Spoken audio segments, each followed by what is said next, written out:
Hi friends, அடுத்து வர்ற எபிசோடில் மகாநதி சீரியலில் என்ன நடக்குதுன்னு பார்க்கலாம். வாங்க வீடியோக்குள்ளே போகலாம். நம்ம சேனலை இன்னும் சப்ஸ்கிரைப் பண்ணாதவங்க சப்ஸ்கிரைப் பண்ணிக்கோங்க. வெண்ணிலாவோட மாமா கிளம்பி விஜயோட வீட்டுக்கு வந்துடுறாரு. தாத்தா பாட்டி எல்லாம் பார்த்து பேசிட்டு வெண்ணிலாவை பார்த்து கட்டி பிடிச்சி அழுகிறாரு. ஏம்மா, நீ இருக்கிறது எனக்கு இந்த மாமனுக்கு தெரியாமல் போயிடுச்சே, தெரிஞ்சிருந்தா உன்னை இப்படி ஒரு நிலமையில நான் இவ்வளோ நாள் பார்க்காம விட்டுருப்பனாமா.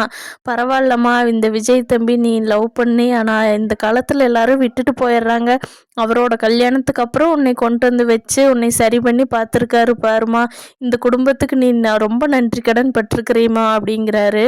வெண்ணிலாவோட மாமா முன்னாடியே வர்றது தெரிஞ்சுக்கிட்ட ராகினி வெண்ணிலாட்ட சொல்லி வச்சுருக்காங்க, உங்கள் மாமா வந்து கூப்பிடுவாரு, நீ என்ன பண்ணாலும் போகாத, நீ போயிட்டின்னா அவ்வளோதான், விஜய் உன் லைஃப்பில் இல்லை அப்படின்னு சொல்லி வச்சுருக்காங்க. அதனால் வெண்ணிலா, மாமா உங்களை பார்த்ததில் எனக்கு ரொம்ப சந்தோஷம், ஆனால் வந்து நான் உங்கள் கூட வரமாட்டேன். விஜய் என்னை தான் லவ் பண்ணார், என்னை தான் உயிருக்கு உயிராக காதலிச்சார், அவ கூட வந்து கான்ட்ராக்ட் கல்யாணம் தான் பண்ணியிருக்காரு, அவ கூட நிரந்தரமாலாம் இல்லை. அதனால் நான் டைவர்ஸ் பண்ணிவிட்டு நான் வந்து அவரை கல்யாணம் பண்ணிட்டு இந்த வீட்லேயே தான் மாமா இருக்க போகிறேன்.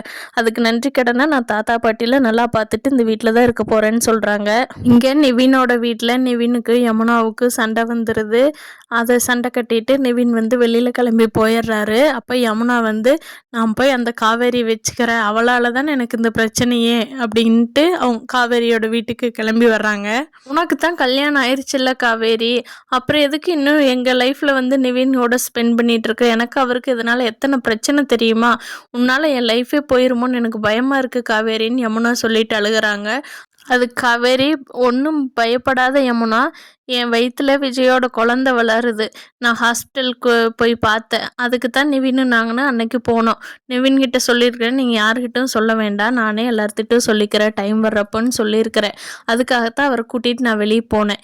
நீ வெளியே போன டைம் பார்த்துட்டு இப்படி தப்பாக நினச்சிக்கிட்ட யமுனாங்கிறாங்க.